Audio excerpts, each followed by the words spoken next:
দীপিকা মুর্মু। আমার দলের নাম প্রার্থনা স্বনির্ভর দল। আমার সঙ্গের নাম মাদার টেরেসা সংঘ। আমি প্রথমে ডব্লিউএল বিএলটি ট্রেনার ছিলাম। তারপর আমার সংঘ থেকে দিদিরা আমাকে ডিএম অফিসে 3 দিনের প্রশিক্ষণের জন্য পাঠিয়েছিল।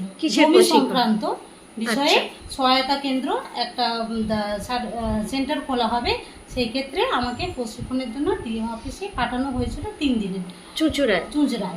সেক্ষেত্রে এবার সেখান থেকে ট্রেনিং নেওয়ার পর আমি আসি ট্রেনিং কমপ্লিট করে। এবার প্রথমে আমি একটি আদিবাসী মেয়ে। এবার আমি যে আমার প্রথমে বাবা নেই, মা ভাই 3 জনে থাকি। এবার মাঠে ঘাটে সব কাজকর্ম আমাকে করতে হয়। এবার করার পর এই যে মহিলাদেরকে যে জমি সংক্রান্ত ব্যাপারে যে সহায়তা প্রদান করব, এটা আমি কখনো ভাবতে পারিনি যে এই জিনিসটা আমি কাজটা করতে পারবো। এবার কাজ করতে শুরু করলাম। শুরু করার পর প্রথমে আমাদের সঙ্গের দিদির একটা কাজ ধরলাম যে দিদি আপনি কাজটা দিন। বলছে তুই তো কথাই ঠিক মতো বলতে পারিস না, তুই আবার কি কাজ করবি, তুই আগে ঠিক মতো কথাই শেখ। আমার জিনিসটা আমার অনেকটা খারাপ লাগলো। সত্যি তো একটা আদিবাসী মেয়ে, সে আবার জমি সংক্রান্ত কাজ করব। এবার তুই তো কিছুই জানিস না, তুই কি করে কাজ করবি, তুই তো ঠিক মতো আগে কথাটা বল, তারপর তো কাজ করবি।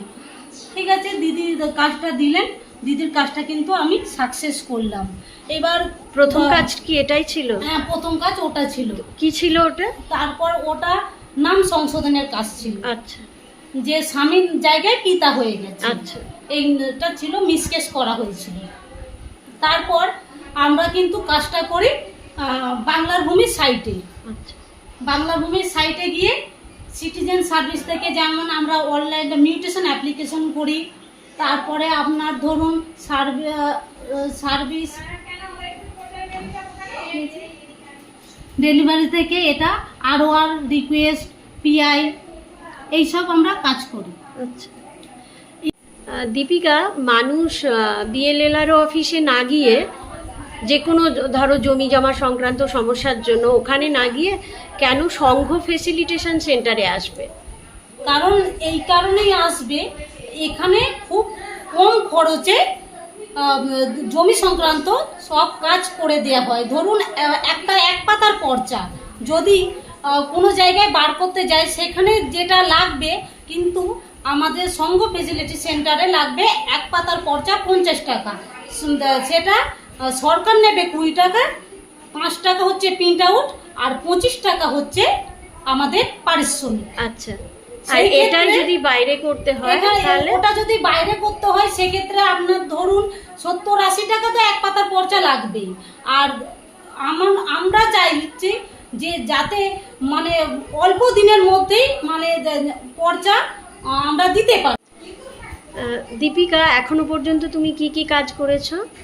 এখনো পর্যন্ত আমাদের কাজ হয়েছে, মিউটেশন করা হয়েছে, কনভার্সন করা হয়েছে, খাজনা কাটা হয়েছে, আর ROR মানে যেটা পর্চা খতিয়ান, আর সার্চিং, দাগের তথ্য, প্লট ইনফরমেশন।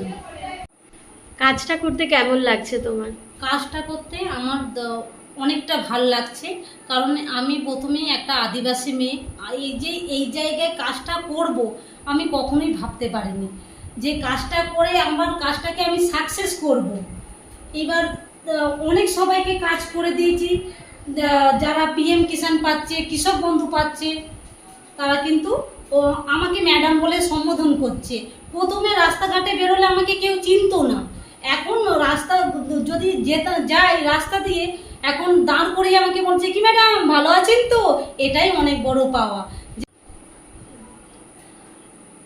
প্রথমে এই যে একটা আদিবাসী মেয়ে হয়ে আমি এই জায়গায় কাজ করছি, আমার কিন্তু অনেকটা ভাল লাগছে।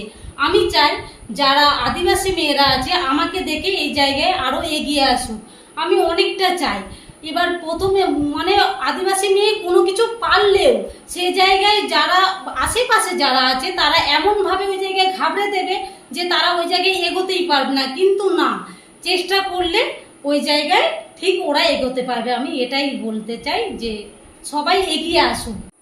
আমি যে এই জায়গায় এসেছি তার জন্য আমাদের যে ল্যান্ডেটার স্যারেরা আছেন, ভোলানাথ স্যার আছেন, শ্যামলবাবু আছেন, অঞ্জনবাবু আছেন, ওনারা কিন্তু ওনাদের অবদান কিন্তু এই জায়গায় অনেকটা। ওনারা না থাকলে আমি কিন্তু এই জায়গায় আসতে পারতাম না। দীপিকা দুজনে WLL ট্রেনার। তা আমাদের দুজনকে চুঁচুড়ায় ডিএম অফিসে গিয়ে একটা প্রশিক্ষণ নিতে হবে। প্রশিক্ষণ নেওয়ার পরে আমাদের সঙ্গে একটা জমি বিষয়ক সহায়তা কেন্দ্র হবে, তার সংঘ সহায়তা প্রদানকারী হিসাবে নিযুক্ত হবে। সেখানে আমরা প্রশিক্ষণ নিই এবং প্রশিক্ষণ নেওয়ার পরে আমরা এসপি হই। তারপর প্রথমে একটা কথা বলি যে আমি কিন্তু কম্পিউটার সম্বন্ধে প্রথমে জানতাম না। 2020 সালে লকডাউনের সময় আমি আমার ছেলের সঙ্গে আমি নিজে কম্পিউটার শিখি। শেখার পরে কিন্তু আমি কম্পিউটার মানে মা ছেলে একসঙ্গে শিখে তবে কিন্তু আমি আজকে এই এসপিতে নিযুক্ত হই। আমার দুটো WLL ট্রেনার ছিল এবং তারা WLL ট্রেনিং দিতেন। জেলা থেকে যখন আমাকে জানানো হলো যে এখানে জমি বিষয়ে জমি সহায়তা কেন্দ্র এখানে শুরু হবে, তখন আমি আমার ট্রেনারদের ঘরে ট্রেনিংয়ে পাঠালাম। তারা এবং যথারীতি পাস করলো। করার পর আমি এখানে আমার সঙ্গে FEC সেন্টারটা খুললাম। খোলার পর এখানে খুবই গরিব মানুষ খুব কম খরচে পরিষেবাটা পায় এবং কাস্টমার খুবই মানে ভালো এবং কাজ রেগুলার। ওরা সোম থেকে শুক্র প্রতিদিনই আমার অফিস খোলা থাকে এবং প্রতিদিনই কাস্টমার থাকে এবং তাতে জানিয়েছে যে খুবই কম খরচে আমার তারা কাজগুলো করতে পারে। বলো।